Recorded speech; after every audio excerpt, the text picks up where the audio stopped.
Hello' ছাত্ৰ ছাত্ৰীসকল, পুনৰ আদৰণি জনাইছোঁ মোৰ এই ইউটিউব চেনেলটোলৈ, য'ত আমি আলোচনা কৰোঁ দশম শ্ৰেণীৰ বিজ্ঞানৰ বিষয়ে।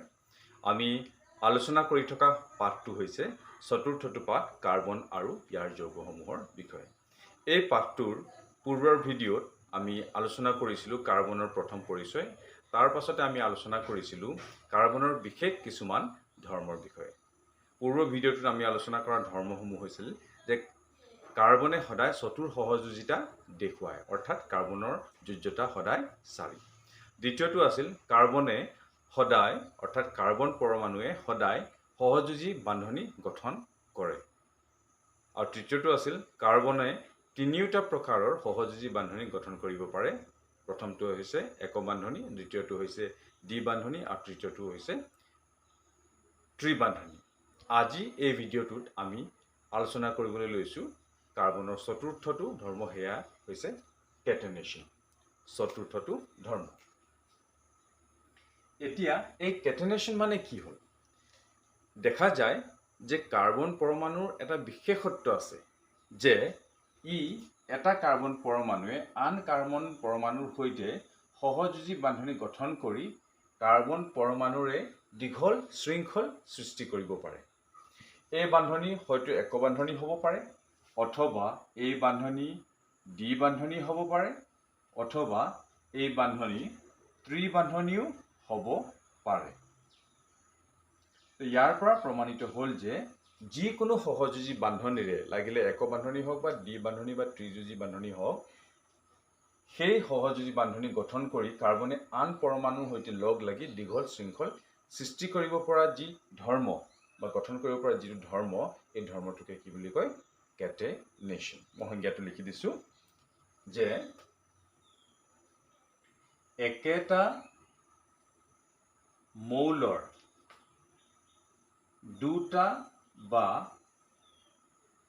ততোধিক পৰমাণুৱে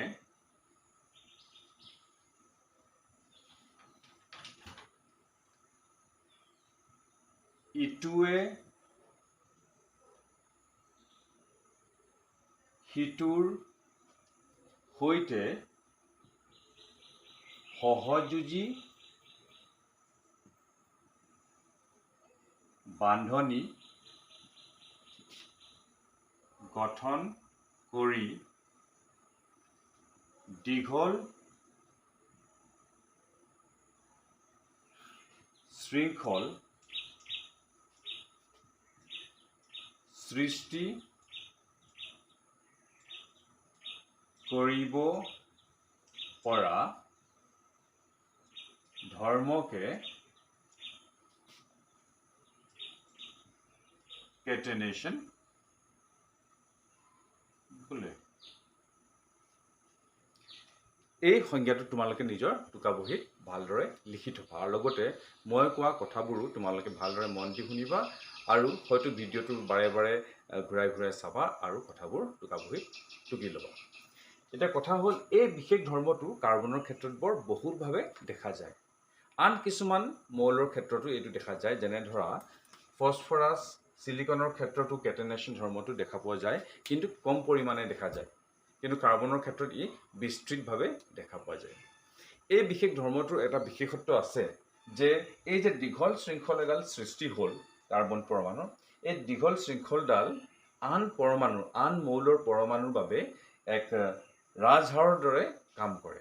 কাৰণ সেই মৌলবোৰে এই দীঘল শৃংখলটোৰ লগত সংযোজিত হৈ বহুবোৰ বেলেগ বেলেগ যৌগ গঠন কৰিব পাৰে। ধৰা ক্লৰিনো সংযোগ হ'ব পাৰে, কেতিয়াবা হাইড্ৰজেন সংযোগ হ'ব পাৰে, কেতিয়াবা ফ্ল'ৰিন সংযোগ হ'ব পাৰে, কেতিয়াবা আয়ডিন সংযোগ হ'ব পাৰে, কেতিয়াবা হয়তো অক্সিজেন সংযোগ হ'ব পাৰে। এই বিশেষ কাৰণটোৰ কাৰণে আমি কাৰ্বনৰ যি যৌগ আছে তাৰ সীমা সংখ্যা নাই। এতিয়ালৈকে প্ৰায় 5 কোটি কাৰ্বনৰ যৌগ আৱিষ্কৃত হৈছে বা প্ৰস্তুত কৰা হৈছে, আৰু ভৱিষ্যতলৈও আমি হয়তো ইয়াৰ সংখ্যা বাঢ়ি যোৱাৰ সম্ভাৱনাহে দেখিবলৈ পাওঁ। এই কথাটো তোমালোকে বাৰে বাৰে মন কৰিবা যে কাৰ্বনৰ কেটেনেশ্যন ধৰ্মটো। ইয়াতে এষাৰ কথা কৈ দিওঁ যে আমাৰ কাৰ্বনৰ পূৰ্বৰ ভিডিঅ'টোত মই আলোচনা কৰিছিলোঁ যে কাৰ্বনে সদায় চতুৰ সহযোগিতা দেখুৱায়, অৰ্থাৎ কাৰ্বনৰ যোজ্যতা সদায় 4। এই কথাষাৰ আমি চিত্ৰ আকাৰে কেনেকৈ দেখুৱাম? এই যে 4টা যোজ্যতা আছে বা 4 যোজ্যতা আছে, এই 4টা যোজ্যতা কিহৰ কাৰণে? ইয়াৰ 4টা যোজক ইলেক্ট্ৰন এই 4টা আন পৰমাণুৰ সৈতে ভাগ বতৰা কৰি সহযোজী বান্ধনী গঠন কৰিব পাৰে। এতিয়া এই 4টা বান্ধনী বা 4টা ইলেক্ট্ৰনক আমি এই 4ডাল ৰেখাখণ্ডৰে দেখুৱাওঁ। এটাকে যেতিয়াই আমি কাৰ্বন বুলি লিখিম তেতিয়াই আমি কাৰ্বনৰ চাৰিওফালে 4ডাল ৰেখাখণ্ড থকাটো নিশ্চিত কৰিম। হয়তো এই 4ডাল ৰেখাখণ্ড এনেকৈ থাকিব পাৰে 4টা দিশত, অন্যথা এনেদৰেও আমি দেখুৱাব পাৰোঁ, অন্যথা এনেদৰে আমি দেখুৱাব পাৰোঁ বা এনেদৰে দেখুৱাব পাৰোঁ। অৰ্থাৎ কেইবাটাও উপায় আছে আৰু প্ৰত্যেকটোতে তোমালোকে মন কৰিছা বোধহয় কাৰ্বনৰ চাৰিওফালে কেইডাল ৰেখাখণ্ড আছে? 4ডাল। 1 2 3 4, 1 2 3 4, 1 2 3 4, 1 2 3 4। এই 4ডাল ৰেখাখণ্ড থকাটো বাঞ্ছনীয়। ই কাৰ্বনৰ চতুৰ সহযোগিতাকে বুজায়। এইবাৰ আহোঁ কাৰ্বনৰ আন এটা ধৰ্মৰ বিষয়ে। সেয়া হৈছে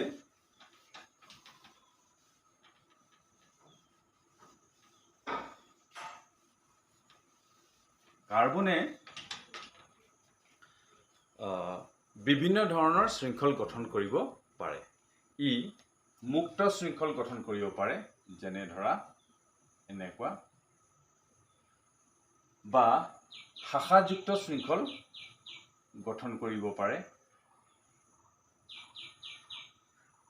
অন্যথা ই বন্ধ শৃংখল গঠন কৰিব পাৰে। অৰ্থাৎ কাৰ্বনে বিভিন্ন প্ৰকাৰৰ শৃংখল গঠন কৰিব পাৰে। এই কথাটোতে এটা বিশেষত্ব লুকাই আছে। যেনে ধৰা এটা বিশেষ যৌগ আছে, সেই বিশেষ যৌগটোত ধৰা 5টা বা 6টা কাৰ্বন আছে, 6টা কাৰ্বন পৰমাণু আছে। এই 6টা কাৰ্বন পৰমাণু হয়তো মুক্ত শৃংখল হিচাপে এনেদৰে থাকিব পাৰে, হয়তো শাখা শৃংখল হিচাপে এনেদৰে থাকিব পাৰে, বা চক্ৰাকাৰে থাকিলে বন্ধ শৃংখল হিচাপে এনেকুৱাকৈ থাকিব পাৰে। এই প্ৰত্যেকতে মন কৰিবা কাৰ্বন পৰমাণুৰ সংখ্যা একেই, কিন্তু ইহঁতৰ আকাৰবিলাক বেলেগ বেলেগ। আনকি শাখাবিলাক অকল কেৱল এটা শাখা নাথাকি কেতিয়াবা হয়তো 2টা শাখা থাকিব পাৰে, ওপৰলৈ এটা তললৈ এটা। এইটো এটা কাৰ্বনৰ বিশেষত্ব। এয়া হৈছে কাৰ্বনৰ বৈশিষ্ট্যমূলক ধৰ্মবোৰৰ কথা। আমি আজি আলোচনা কৰোঁ কাৰ্বনৰ প্ৰকৃতিত যি উপলব্ধতা তাৰ বিষয়ে আলোচনা কৰোঁ।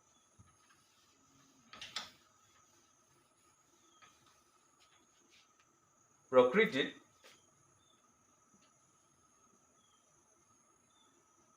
কাৰ্বন 2টা ৰূপত বা 2টা অৱস্থাত উপলব্ধ বা 2টা অৱস্থাত পোৱা যায়।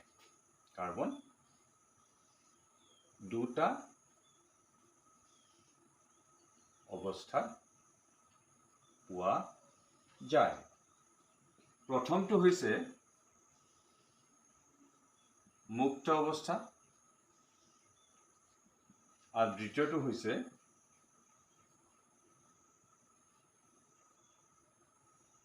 যৌগ অৱস্থা। মুক্ত আৰু যৌগ অৱস্থা। এতিয়া ছাত্ৰ ছাত্ৰীসকল এই কথাটো মন কৰিবা যে মুক্ত অৱস্থাত কাৰ্বন কেনেদৰে থাকে। মুক্ত অৱস্থাত কাৰ্বন সদায় কাৰ্বনৰ ৰূপতেই থাকে। ইয়াৰ লগত কোনো অন্য পৰমাণু, অন্য মৌলৰ পৰমাণুসমূহ তাৰ লগত সংযোজিত হৈ নাথাকে। এতেকে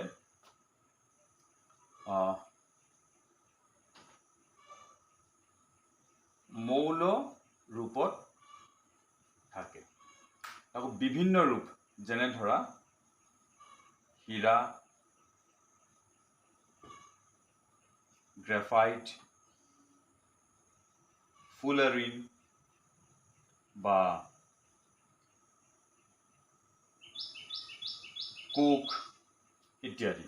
এই প্ৰত্যেকটোতে আমি কি বিচাৰি পাম? মাথো কাৰ্বন।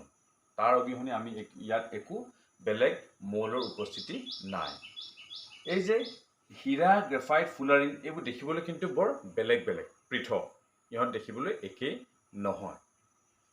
কিন্তু প্ৰত্যেকটোৱে অকল এটা বস্তুৰে গঠিত, সেয়া হৈছে কাৰ্বনেৰে গঠিত। এই যে কাৰ্বনৰ বিভিন্ন ৰূপ, যাৰ দেখিবলৈ বেলেগ, বাহিৰৰ যিটো ভৌতিক ধৰ্ম দেখাৰ তাৰ যিটো চেহেৰা গাঁথনি কিবা কিবি সম্পূৰ্ণ বেলেগ, কিন্তু আভ্যন্তৰীণভাৱে বা ৰাসায়নিকভাৱে ই কেৱল কাৰ্বনেৰে গঠিত। এই বিভিন্ন ৰূপবিলাকক কি বুলি কয়? বহু ৰূপ। বহু ৰূপ, ইয়াৰ বিষয়ে মই ভালদৰে ক'ম তোমালোকক। বহু ৰূপ। এতিয়া এই কাৰ্বনৰ এই বহু ৰূপটোৰ কথা তোমালোকে ভালদৰে জনাটো দৰকাৰ। অৰ্থাৎ বহু ৰূপত আমি দেখিবলৈ পাওঁ যে ইহঁতবোৰে কি হয়, ৰূপটো বেলেগ, কিন্তু ৰাসায়নিকভাৱে ইহঁতৰ ধৰ্মবোৰ একেই। এইবাৰ আহোঁ যৌগ অৱস্থা। যৌগ অৱস্থাত কি হয়, কাৰ্বনে কেৱল কাৰ্বন মৌলটো ইয়াত উপস্থিত নাথাকে, বৰঞ্চ কাৰ্বনৰ লগত আন বহুতো পৰমাণু ইয়াৰ লগত সংযোজিত হৈ থাকে। অৰ্থাৎ যৌগ ৰূপত থাকে। এতিয়া যৌগ ৰূপত বুলি ক'লে মানে কি হয়, যেনে ধৰা কিছুমান আছে কাৰ্বনেট যৌগ। কাৰ্বনেট যৌগ, উদাহৰণস্বৰূপে কেলছিয়াম কাৰ্বনেট। এতিয়া কাৰ্বনৰ লগতে অক্সিজেন, কেলছিয়ামো আছে।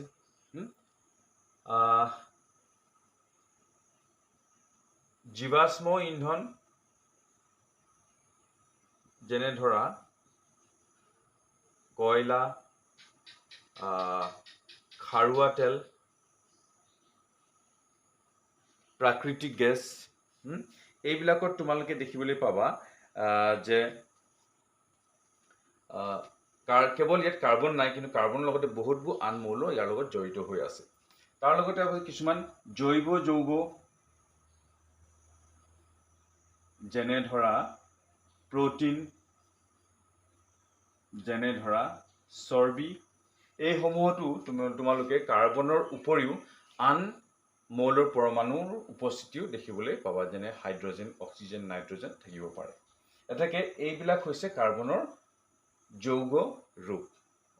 এতেকে আমি দেখিবলৈ পাওঁ যে প্ৰকৃতিৰ কাৰ্বন দুটা অৱস্থাত পোৱা যায়, এটা হৈছে মুক্ত অৱস্থা আৰু এটা হৈছে যৌগ অৱস্থা। এইখিনি আমি পাছলৈ ৰাখি আজি আমি এই বহু ৰূপ বা মুক্ত অৱস্থাত কাৰ্বন কেনেদৰে উপলব্ধ তাৰ বিষয়ে আলোচনা কৰিম। আৰু বিশেষকৈ ইয়াত তিনিটা বহু ৰূপৰ বিষয়ে আলোচনা কৰিম, সেয়া হৈছে হীৰা, গ্ৰাফাইট আৰু ফুলাৰিন।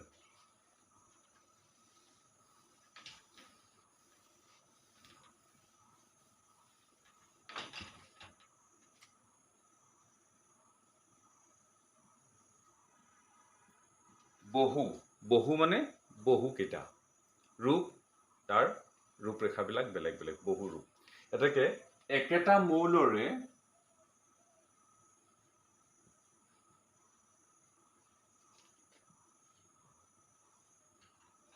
বিভিন্ন ৰূপ, যাৰ ৰাসায়নিক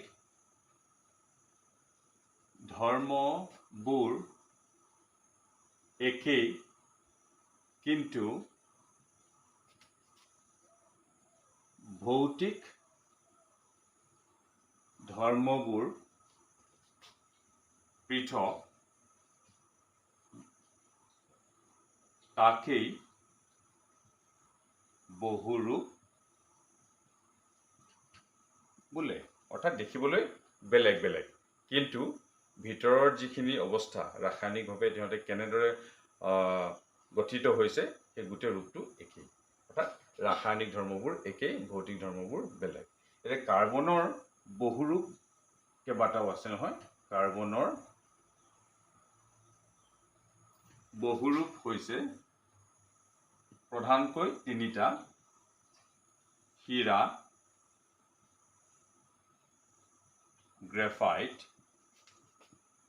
আৰু ফুলাৰিন।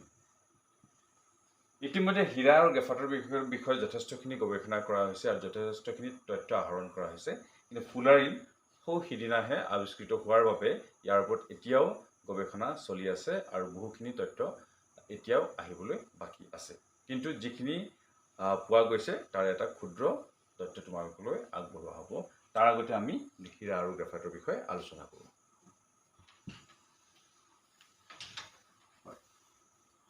হীৰা আৰু গ্ৰেফাইট এই দুয়োটা নাম খুবেই পৰিচিত নাম। তাৰ আটাইতকৈ বেছি পৰিচিত হৈছে হীৰা। যদিও আমি তোমালোকে বা মই প্ৰকৃততে হীৰা দেখি পোৱা নাই বা চিনেমা জগততে দেখিবলৈ পাইছোঁ বা ছবিত দেখিবলৈ পাইছোঁ, কিন্তু নামটো সৰুৰ পৰাই শুনি আহিছোঁ হীৰা। গ্ৰেফাইট যদিও আমাৰ মুখত বৰকৈ নাহে, কিন্তু ইয়াৰ বিষয়ে যেতিয়া জনা হৈছোঁ তেতিয়াৰ পৰা আমি গম পাইছোঁ গ্ৰেফাইটনো কি। কিন্তু গ্ৰেফাইট আমি দেখি পাইছোঁ, যাৰ বিষয়ে আমি কমকৈ কথা পাতোঁ বা কম উচ্চাৰণ কৰোঁ, সেই বস্তুটো আমি চকুৰ আগতে দেখি পাইছোঁ।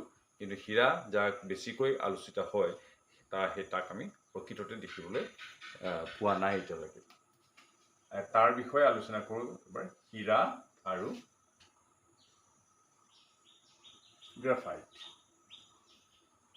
আমি তুলনামূলক অধ্যয়ন এটা চলাওঁ। তুলনামূলকভাৱে আলোচনা কৰিলে কথাবোৰ স্পষ্ট হৈ থাকে আৰু মনত থাকি যায়।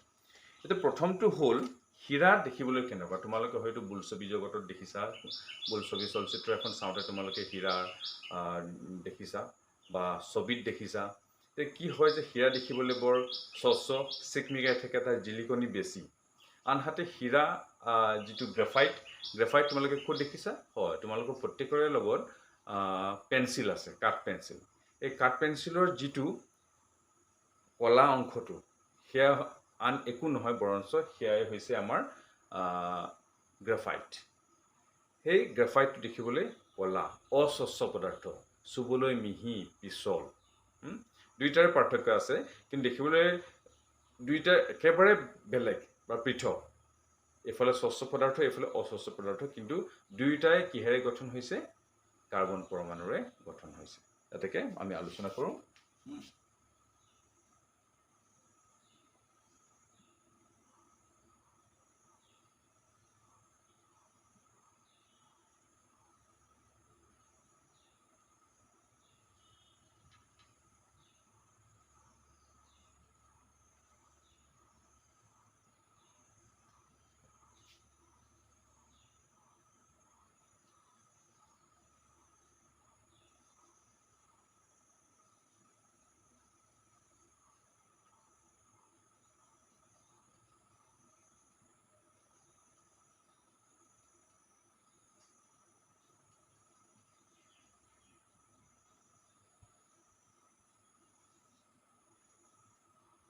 হীৰা হৈছে কাৰ্বন পৰমাণুৰে গঠিত এবিধ স্বচ্ছ পদাৰ্থ, যি যাৰ তীব্ৰ চিকমিকনি আছে আৰু যি বৰণহীন। স্বচ্ছ আৰু বৰণহীনটো লগতে লগাই দিওঁ, বৰণহীন পদাৰ্থ যাৰ তীব্ৰ চিকমিকনি আছে। বৰণহীন কেতিয়াবা দেখিবলৈ তোমালোকে শুনাবলৈ পাইছা যে নীলা হীৰা বা ৰঙচুৱা হীৰা। এই নীলা বা ৰঙা বা যিকোনো ৰং থাকিলে সেয়া প্ৰকৃততে হীৰাৰ ৰং নহয়। সেই ৰংবোৰ থাকে কাৰণ তাত থকা কিছুমান অশুদ্ধিবোৰৰ কাৰণেহে হীৰাৰ কিছুমান ৰং দেখিবলৈ পোৱা যায়। অন্যথা হীৰা সম্পূৰ্ণ স্বচ্ছ আৰু বৰণহীন পদাৰ্থ। আনহাতে গ্ৰেফাইট হৈছে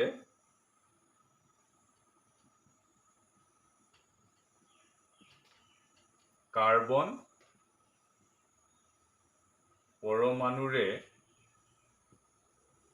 গঠিত এবিধ অস্বচ্ছ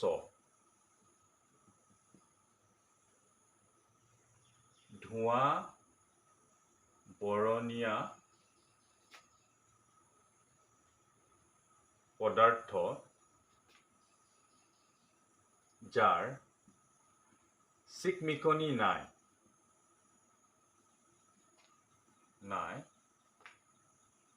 আৰু যি অত্যন্ত পিছল, চুবলৈ বৰ পিছল, মিহি, অত্যন্ত পিছল আৰু মিহি। এয়া হৈছে প্ৰথম পৰিচয়। তাৰপিছত হৈছে হীৰা অত্যন্ত গধুৰ আৰু আটাইতকৈ টান পদাৰ্থ। গধুৰ আৰু পৃথিৱীৰ সবাতোকৈ কঠিনতম পদাৰ্থই হৈছে হীৰা। গ্ৰেফাইট কিন্তু বৰ এটা গধুৰ নহয়। হীৰাৰ তুলনাত গ্ৰেফাইট কম গধুৰ আৰু ই কম টান। ই অত্যন্ত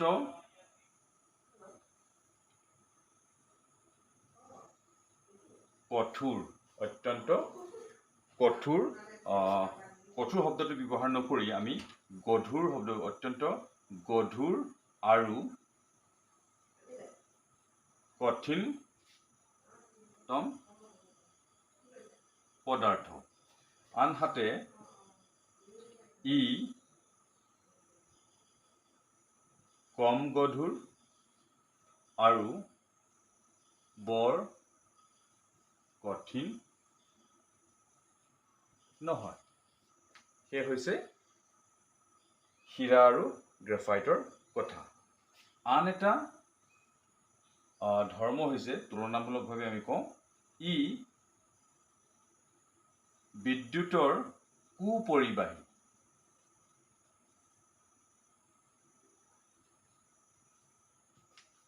কিন্তু গ্ৰেফাইট হৈছে বিদ্যুতৰ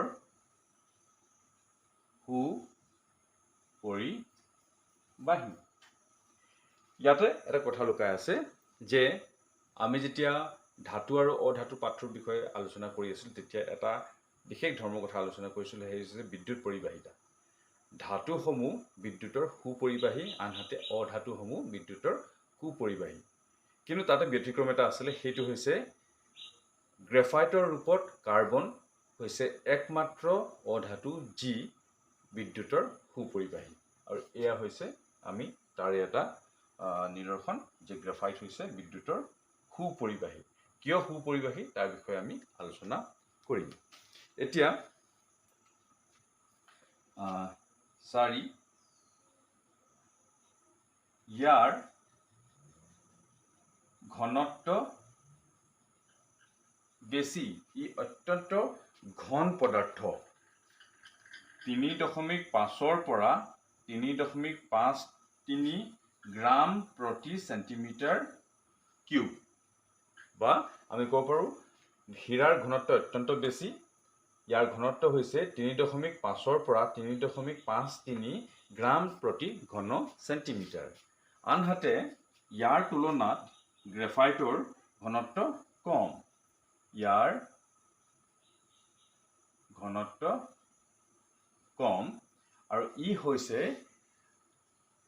2 পৰা 2.23 গ্ৰাম প্ৰতি ঘন সেন্টিমিটাৰ এতিয়া দেখিবলৈ পালানে ইয়াৰ ঘনত্ব হৈছে 3.5 পৰা 3.53 গ্ৰাম প্ৰতি ঘন সেন্টিমিটাৰ আৰু গ্ৰেফাইটৰ ঘনত্ব হৈছে 2 পৰা 2.23 গ্ৰাম প্ৰতি ঘন সেন্টিমিটাৰ এয়া হৈছে হীৰা আৰু গ্ৰেফাইটৰ এটা তুলনামূলক অধ্যয়ন বা আলোচনা য'ত আমি ইটোৱে সিটোৰ কথাবিলাক ৰিজাই চাইছোঁ পঞ্চমতে আমি এবাৰ আহোঁ মই ওপৰখিনি মচি দিছোঁ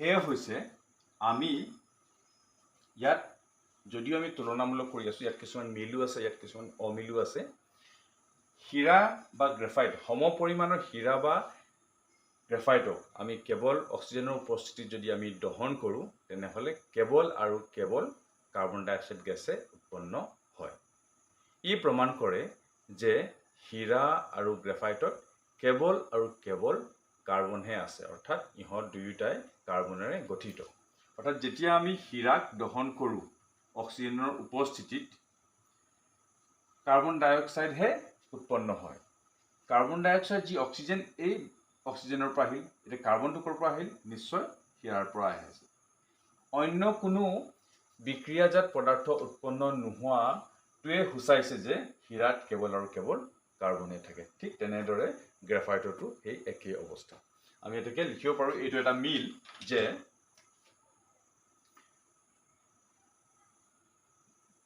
নিৰ্দিষ্ট পৰিমাণৰ হীৰাক অক্সিজেনত দহন কৰিলে কেৱল কাৰ্বন ডাই অক্সাইড উৎপন্ন হয়। ই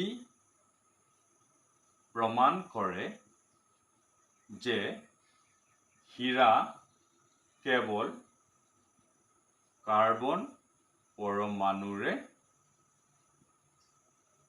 গঠিত। ঠিক তেনেদৰে আমি ইয়াতো ক'ব পাৰোঁ, মই লিখি নিদিওঁ, তোমালোকে বুজি পাবা।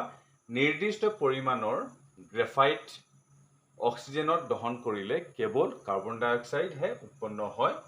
ইয়াতো মই এনেদৰে লিখি দিছোঁ, তোমালোকে বাক্য আকাৰে নিজে লিখি ল'বা, কাৰণ ইয়াত অকল হাইড্ৰজেন শব্দটো হীৰা শব্দটো ক্ষমা কৰিবা, হীৰা শব্দটো আঁতৰাই গ্ৰেফাইট লিখি দিলে বাকীখিনি হুবহু একে মিলি যাব। গ্ৰেফাইটকো আমি নিৰ্দিষ্ট পৰিমাণৰ গ্ৰেফাইট লৈ যেতিয়া কেৱল অক্সিজেনৰ উপস্থিতিত দহন কৰোঁ, তেনেহ'লে কেৱল আৰু কেৱল মাত্ৰ কাৰ্বন ডাই অক্সাইডে উৎপন্ন হয়, যি প্ৰমাণিত কৰে যে গ্ৰেফাইট কেৱল কাৰ্বনৰ পৰমাণুৰেহে গঠিত। এয়া হৈছে হীৰা আৰু গ্ৰেফাইটৰ ক্ষেত্ৰত এটা বিশেষ মিল। এতিয়া সদৌ শেষত ষষ্ঠটো আমি ইয়াৰ ৰাসায়নিক ধৰ্মলৈ অলপমান গতি কৰোঁ। সেয়া হৈছে যিহেতু আমি এইমাত্ৰ গম পালোঁ বা আলোচনা কৰিলোঁ যে গ্ৰেফাইট আৰু হীৰা কেৱল আৰু কেৱল কাৰ্বন পৰমাণুৰে গঠিত হৈছে, কিন্তু এই কাৰ্বন পৰমাণুৰে কেনেদৰে গঠিত হৈছে তাৰ বিষয়ে আলোচনা কৰিম। এতিয়া দুয়োটা আমি জানো যে দুটা বা তাতকৈ অধিক পৰমাণু লগ হৈ অণুৰ সৃষ্টি কৰে। এতিয়া হীৰা আৰু গ্ৰেফাইটত অসংখ্য কাৰ্বন পৰমাণু লগ হৈ এটা বৃহৎ অণু সৃষ্টি কৰে। এতিয়া দুয়োটাই হৈছে কাৰ্বন পৰমাণুৰে গঠিত এক বৃহৎ অণু। হীৰাত আকৌ কি হৈছে, এটা কাৰ্বন পৰমাণুৱে 4টা আন কাৰ্বন পৰমাণুৰ সৈতে এটা ত্ৰিভুজাকাৰ আকৃতি গঠন কৰে। পুনৰ ই আন 3টাৰ লগত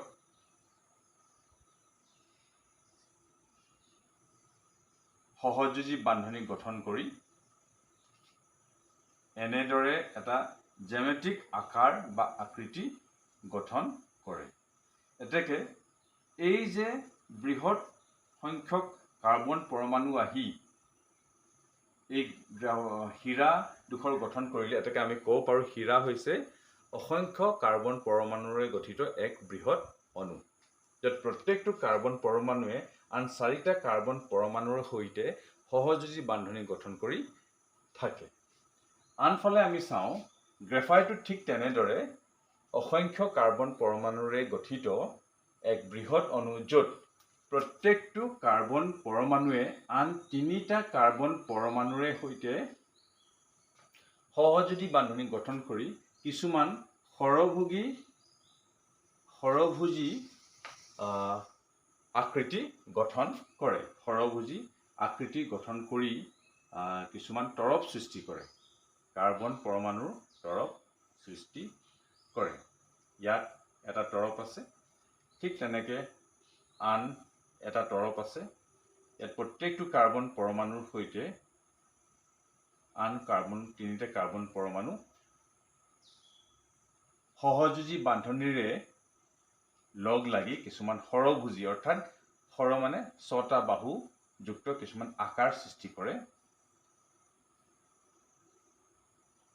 তেনেদৰে ইহঁতে ইতে লগ লাগি আছে। এতিয়া এইটো এটা কাৰ্বনৰ যি সৰভুজী তৰপ, এইফালে হৈছে আন এটা তৰপ। এই তৰপবিলাকৰ মাজত এক দুৰ্বল বান্ধনিৰে বান্ধ খাই আছে, দুৰ্বল বান্ধনিৰে। এই বান্ধনিবোৰক কয় ভেন ডাৰ ৱাল বল। ভেন ডাৰ ৱাল বল এইটো কাৰণে কোৱা হয়, ভেন ডাৰ ৱাল নামৰ যিজন বিজ্ঞানীয়ে আৱিষ্কাৰ কৰিছিল, তেখেতৰ নাম অনুসৰি এই দুৰ্বল বান্ধনিবোৰৰ নাম হৈছে ভেন ডাৰ ৱাল বল। এই দুৰ্বল বান্ধনিবোৰে ইহঁতক বান্ধ খাই ৰাখিছে। এই দুৰ্বল হোৱাৰ বাবে এই তৰপবিলাক ইতে সিতে পিছলিব পাৰে। সেইবাবে গ্ৰেফাইটবোৰ চুবলৈ মিহি আৰু পিছল। আমি অলপ আগতে সেই বিশেষ ধৰ্মটোৰ বিষয়ে আলোচনা কৰিছিলোঁ। কিন্তু এই যে সহযোজী বান্ধনি গঠন কৰিলে, এই সহযোজী বান্ধনিবোৰ অত্যন্ত শক্তিশালী। ইয়াক সহজতে কম তাপমাত্ৰাই ইয়াক ভাঙিব নোৱাৰে। ঠিক তেনেদৰে হীৰাৰ ক্ষেত্ৰতো সেই একেটাই, প্ৰত্যেকটো সহযোজী বান্ধনি ইমানেই শক্তিশালী যে ইয়াক সহজতে কম তাপমাত্ৰাই ইয়াক ভাঙিব নোৱাৰে। সেই হেতুকে কাৰ্বন যে ইহঁতি ইটো সিটোৰ লগত সংযোজিত হৈ আছে, এই হোৱাৰ বাবে হীৰা অত্যন্ত কঠিন পদাৰ্থ। কাৰণ এই বান্ধবিলাকে সহযোজী বান্ধনি, শক্তিশালী সহযোজী বান্ধনি ইহঁতক বৰ টানকৈ ধৰি ৰাখিছে। ইয়াতো বৰ টানকৈ ধৰি ৰাখিছে, কিন্তু হীৰাৰ দৰে ইমান টান নহয়। আৰু ই পিছল হোৱাৰ কাৰণ মই ইতিমধ্যে তোমালোকক কৈছোঁ, এই দুৰ্বল বান্ধনিৰ বাবে এই তৰপবোৰ ইটোৱে সিটোৰ ওপৰত পিছলিব পাৰে। ইয়াৰ লগতে সংগতি ৰাখি মই আৰু কেইটামান কথা ক'ম আমাৰ পৰৱৰ্তী ভিডিঅ'সমূহত। আজিলৈ আমি ইমানতে সামৰণি মাৰিছোঁ। তোমালোকৰ কিবা প্ৰশ্ন যদি থাকে, কিবা সন্দেহ থাকে, তোমালোকে মোলৈ ইনবক্সত প্ৰশ্নসমূহ প্ৰেৰণ কৰিবা। মই যত সম্ভৱ যিমান পাৰোঁ মই চেষ্টা কৰিম তোমালোকৰ সন্দেহবোৰ দূৰ কৰিবলৈ। আজিলৈ ইমানতে সামৰিছোঁ।